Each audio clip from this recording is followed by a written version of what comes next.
जम्बू जू के उद्घाटन के शुभ अवसर पर सबसे पहले मैं वन्य जीवों के संरक्षण के लिए काम करने वाले सभी सहयोगियों का अभिनंदन करना चाहता हूं और इस वाटिका के निर्माण कार्य में जुटे सभी श्रमिक भाइयों एवं वन विभाग के कर्मचारियों का भी अभिवादन करता हूं।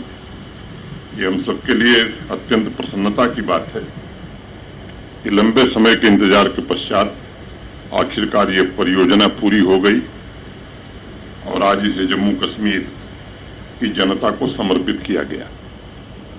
मैं उसके विस्तार में नहीं जाना चाहता हूं, विवरण आपको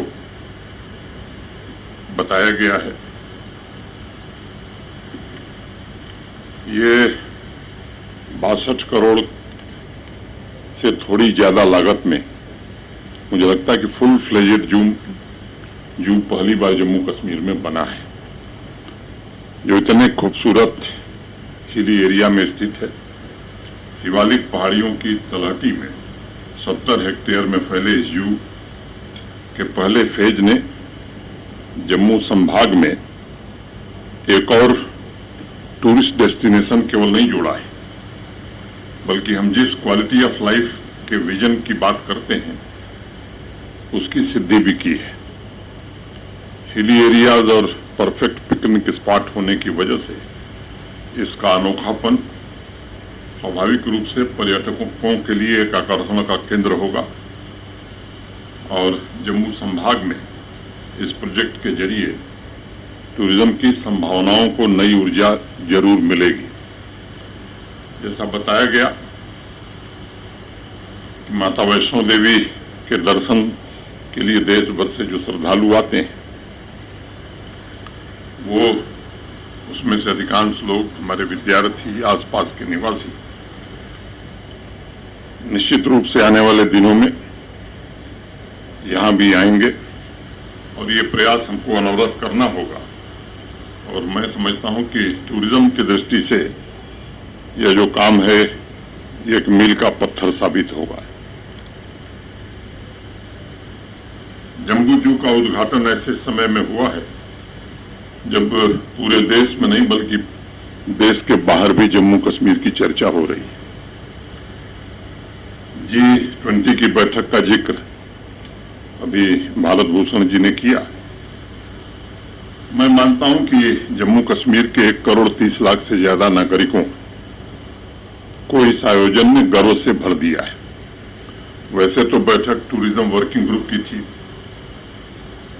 मुझे लगता है कि जो लोग दुनिया के 27 देशों से आए थे,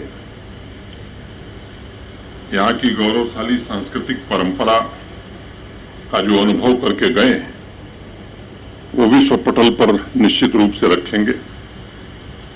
और एक बात जो मैंने महसूस की है, ये ठीक है कि प्रशासन के हमारे सहयोगियों ने दिन रात मेहनत करके इस आयोजन को सफल बनाया, लेकिन जो एक बड़ा परिवर्तन आया है जम्मू कश्मीर के हर नागरिक के मन में राष्ट्र प्रथम की भावना इससे बहुत ही बलवती हुई है। नेशन फर्स्ट की जो भावना है वो बहुत बलवती हो गई और उसका प्रदर्शन हमने देखा है। उन तमाम लोगों के बयानों के बावजूद जो तरह तरह की अटकलबाजियां बयान दे रहे थे, जिस तरह से लोगों ने बढ़ चढ़ करके हिस्सा लिया और सहयोग किया, खासतौर से युवा पीढ़ी ने, महिलाओं ने, वो निश्चित रूप से सराहनीय रहा है। और मैं आत्मविश्वास के साथ कह सकता हूं कि आज जम्मू कश्मीर अपने विकास के पथ पर शिखर की ऊंचाइयों को छूना चाहता है। लंबे समय बाद माननीय प्रधानमंत्री जी के नेतृत्व में विकास की एक नई जमीन तैयार हुई है और आज एक ऐसे मुकाम पर हम खड़े हैं जहां विकास की वृद्धि दर इस रफ्तार को और तेज कर सकती है, इसकी पूरी संभावना है। मैं जम्मू कश्मीर के सभी नागरिकों को भरोसा देना चाहता हूं कि ऐसा वातावरण निर्मित करने के लिए यहाँ का प्रशासन पूरी तरह से प्रतिबद्ध है, जहाँ मेहनत, नॉलेज और उद्यमिता ये तीनों पुरस्कृत हों तथा समावेशी विकास की प्रक्रिया द्वारा समाज के सभी वर्गों को लाभ मिले। मुझे विशेष रूप से इस बात पर गर्व है कि जम्मू कश्मीर के प्रत्येक नागरिक ने G20 की मीटिंग के माध्यम से देश के पौराणिक मूल्यों को शांति, सौहार्द एवं समन्वय की भावना से विश्व पटल पर रखने का काम किया है। हर एक सेक्टर में प्रगति की नई ऊंचाई हम छू रहे हैं और जम्बूजू जैसे प्रोजेक्ट समाज में पनपी नई विकास ऊर्जा के प्रतीक स्वरूप यूनियन टेरिटरी के इस ऐतिहासिक अंतर्राष्ट्रीय समिट के माध्यम से हमारे नौजवानों ने नए अवसरों, नई संभावनाओं और नए भविष्य के सपने देखे हैं।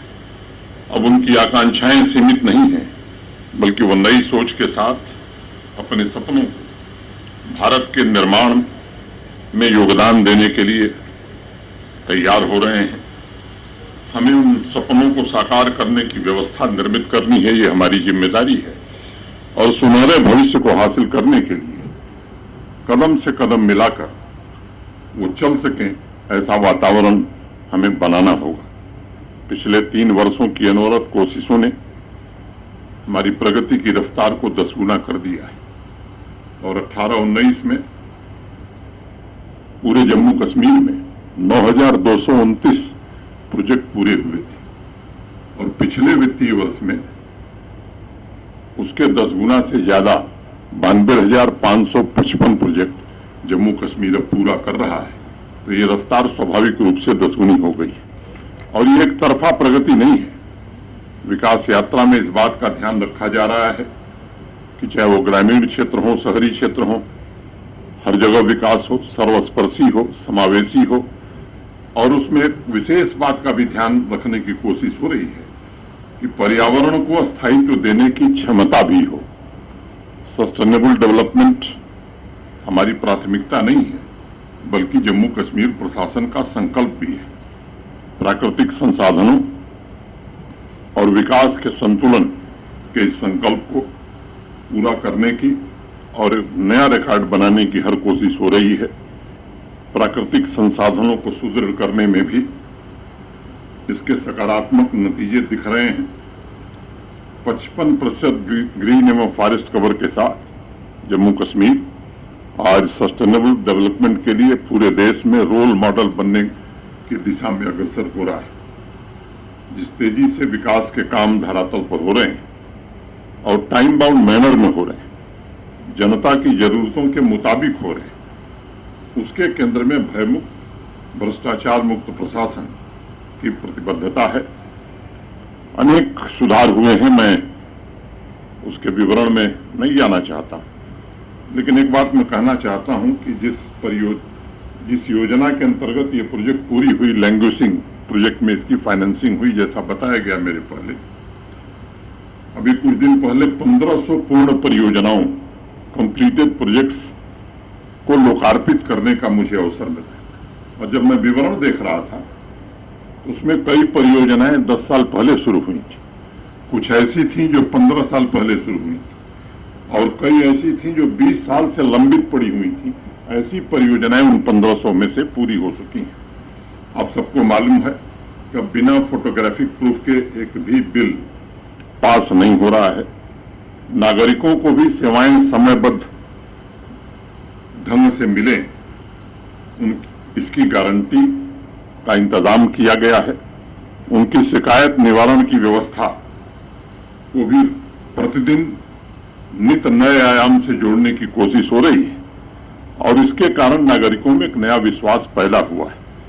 और मैं भरोसा देता हूं कि समतावादी समावेशी विकास जम्मू कश्मीर प्रशासन का मिशन है और ये आगे भी जारी रहेगा। मित्रों, शहर हमारे विकास के केंद्र हैं जो आर्थिक गति को बढ़ाने के साथ रोजगार के अवसर भी पैदा करेंगे। स्मार्ट सिटी के रूप में जम्मू शहर को नया स्वरूप देने की कोशिश की जा रही है। बुनियादी ढांचों को मजबूत करने का प्रयास हो रहा है ताकि निवेश एवं प्रगति की संभावनाओं को बढ़ाया जा सके। लेकिन यहाँ जम्मू शहर के नागरिक हैं, उनसे मैं निवेदन करना चाहता हूं, अभी दुनिया के दूसरे देशों के जो लोग आए थे, श्रीनगर का पोलो व्यू मार्केट देख करके या झेलम रिवर फ्रंट देख करके आपने देखा होगा, कोई सेल्फी ले रहा था, कोई वीडियो अपलोड कर रहा था। जम्मू का दुर्भाग्य है कि रघुनाथ बाजार के लिए पैसा है, प्रशासन कोशिश कर रहा है, लेकिन लोग बनने नहीं दे रहे। रेजिडेंसी रोड में प्रोजेक्ट सैंक्शन हुई तो वहीं के एक निवासी ने जाकर कोर्ट में स्टे ले लिया। अगर इस मानसिकता से हम बाहर नहीं आएंगे तो फिर मुझे नहीं लगता है कि हम वो गति प्राप्त कर सकते हैं, वो स्थिति प्राप्त कर सकते हैं। मैं इस बात का जिक्र इसलिए कर रहा हूं कि हमें भी अगर विकसित जम्मू देखना है, अगर हम चाहते हैं कि देश भर और दुनिया भर के पर्यटक यहां आवें, तो हमें अपनी सोच में भी थोड़ी बदल तो करनी पड़ेगी। और मैं आग्रह करूंगा आप सबसे और उन व्यापारियों से भी आग्रह करूंगा कि जब भी इंफ्रास्ट्रक्चर का काम होता है थोड़े वक्त तक तकलीफ होती है, लेकिन एक बार प्रोजेक्ट पूरा हो जाएगा तो आपका व्यापार भी बढ़ेगा, जम्मू की खूबसूरती भी बढ़ेगी और आने के लिए कुछ तो ऐसी चीज चाहिए कि लोग आवें और देखें। मैं आप सबसे निवेदन करना चाहता हूं कि इसमें भी आप सहयोग करें। आज हम आर्थिक तेजी के साथ शहरों और गांवों में रहने वाले नागरिकों को पूरी तरह एम्पावर करने की कोशिश कर रहे हैं ताकि उनके सपनों को पूरा किया जा सके और नए लक्ष्यों की प्राप्ति का जज्बा भी उनके भीतर पैदा हो सके। हम शहरों और गांवों में रहने वाले अपने नौजवानों को इंटरप्रेन्योरशिप के नए मौके उपलब्ध कराने के लिए भी कठिन परिश्रम कर रहे हैं और मात्र 1 साल के भीतर 82,000 से ज्यादा यूनिट हमारे नौजवानों ने, जिनकी संख्या 2,85,000 है, खुद की यूनिट लगाई है। मिशन यूथ के अंतर्गत 70,000 नौजवान बच्चों बच्चियों को स्वावलंबी बनाने में हमें सफलता मिली है और इसके कारण सामाजिक और आर्थिक रूप से सशक्त बनकर जम्मू कश्मीर स्वाभाविक रूप से राष्ट्र के निर्माण में अपना योगदान देने के लिए पूरी तरह से तैयार है। जम्मू कश्मीर को समृद्ध बनाने की दिशा में अनेक उपलब्धियां हमने हासिल की है। एक आंकड़ा मैं जिक्र करूंगा, 2020 में एक्साइज का रेवेन्यू 10 करोड़ रुपया था, इस साल 300 करोड़ हो गया। और दुकान कौन लोग चलाते थे? उनके दादा भी चलाते थे, उनके पुत्र भी चलाते थे, उनके ग्रैंडसन भी चलाते थे। हाईकोर्ट के आदेश पर जब प्रशासन ने निर्णय किया कि ट्रांसपेरेंट ढंग से बिलिंग की जाएगी, जो लेगा वो लेगा, इतना विरोध जम्मू शहर में हर क्षेत्र के लोग, साहब ये तो ऐसे लोग आ गए हैं जो हमारी रोजी रोटी छीनना चाहते हैं। अरे भाई, आपके पिताजी की संपत्ति पर आपका अधिकार है, ये पारदर्शी ढंग से व्यवस्था चले, उसमें लोगों का लाभ होता है। और वही काम प्रशासन ने किया और मुझे बताते हुए खुशी है कि इस वित्तीय वर्ष में उसी एक्साइज से 300 करोड़ रुपए का रेवेन्यू जम्मू कश्मीर प्रशासन को मिला और ये रेवेन्यू निश्चित रूप से आपके विकास के कार्यों में लगाया जाएगा। इसी के कारण जम्मू जू बनेगा और भी नई परियोजनाएं बनेंगी। तो इस मानसिकता से भी हमें बाहर निकलने की जरूरत है। आप देख रहे हैं पूरी दुनिया में भारत की एक नई तस्वीर बनी है। भारत देश का और भारतीयों का इतना सम्मान दुनिया में कभी नहीं था। आज हम दुनिया की 5वीं बड़ी अर्थव्यवस्था बने हैं और माननीय प्रधानमंत्री जी बार बार ये कह रहे हैं विकसित भारत हमें बनाना है। 2047 तक अमृतकाल से और 25 साल की जो आगे की यात्रा है, उस यात्रा में हम सबको मिलकर के योगदान देना है। दुनिया की तीसरी बड़ी अर्थव्यवस्था तभी हम बन पाएंगे जब जम्मू कश्मीर का भी उसमें योगदान होगा। इस दृष्टि से मैं खासतौर से नौजवान मित्रों से निवेदन करना चाहता हूं, उस मानसिकता से जिनमें हमारे पूर्वज जीते थे उससे बाहर आने की जरूरत है। देश बदल रहा, पूरी दुनिया भारत की ओर बड़ी आशा और अपेक्षा से देख रही है। उस बदलती हुई आशा और अपेक्षा के अनुरूप नौजवान बच्चों से मैं कहूंगा कि आप इसके लिए तैयारी करो। जम्मू कश्मीर की जीडीपी भी इस तेजी से हम आगे आने वाले दिनों में बढ़ावें कि विकसित भारत में जम्मू भी विकसित बन सके। जम्मू कश्मीर, ये काम हमें आने वाले दिनों में करना है। आपको मैं एक सूचना देना चाहता हूं कि 8 जून को, आज से 2 साल पहले, तिरुपति बालाजी ट्रस्ट को एक जमीन दी गई थी। 8 जून को उस मंदिर का उद्घाटन होगा। एक और दर्शनीय स्थल जम्मू के लोगों को मिलेगा। इसी वित्तीय वर्ष, इसी दिसंबर के पहले, इसी 2023 में, इसी वर्ष में तवी रिवर फ्रंट और झील का काम भी पूरा करने की कोशिश हो रही है। पिछले दिनों सुचेतगढ़ आप में से अनेक लोग जा रहे हैं, देख रहे हैं। लाइट एंड साउंड प्रोग्राम भी बहुकोट में आपने देखना शुरू कर दिया है। लेकिन रेलवे भी इस साल के अंत नहीं तो जनवरी 2024 में कश्मीर से कन्याकुमारी तक रेल से सफर आप कर सकेंगे। हाईवे और टनल के 1.5 लाख करोड़ रुपए के प्रोजेक्ट प्रधानमंत्री जी के कारण आज यहाँ चल रहे हैं। 250 से 400 से ज्यादा ऑनलाइन सर्विसेज कर दी गई हैं और ये कोशिश की जा रही service plus auto appeal mode में, जिसमें जनता को अधिक से अधिक सुविधा मिल सके, उसकी भी कोशिश की जा रही है। स्मार्ट सिटी के प्रोजेक्ट पूरे हों, ये केवल प्रशासन की जिम्मेदारी नहीं। रेजिडेंसी रोड के एक निवासी जाकर स्टे ले आए। रघुनाथ बाजार के लोगों को अभी पिछली बार जब मैं आया था तो मैंने divisional commissioner, ADGP, DC Jammu, इन सब लोगों को और हमारे जो म्यूनिसिपल कमिश्नर हैं, हमने उनसे कहा कि एक बार उनसे बात करिए, उनको लाभ समझाइए कि इसका लाभ क्या होने वाला है। जम्मू शहर और खूबसूरत हो, इसमें प्रशासन हर कोशिश करेगा, लेकिन जम्मू के नागरिकों को भी मुझे लगता है कि अपनी जिम्मेदारी का एहसास होना चाहिए और केवल अधिकारों से नहीं, अपने कर्तव्यों के प्रति भी सचेत होने से कहीं भी विकास की गंगा बहती है।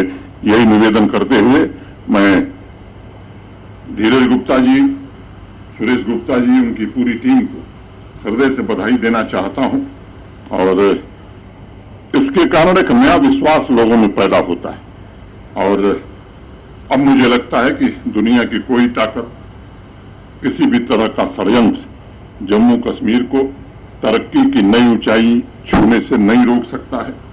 सबसे बड़ी आवश्यकता इस बात की है कि हम सब एकता की ताकत के साथ समाज के सभी वर्गों की कामयाबी के लिए काम करें। एक प्रगतिशील, आधुनिक और समृद्ध जम्मू कश्मीर के लिए हम अपने को समर्पित करें।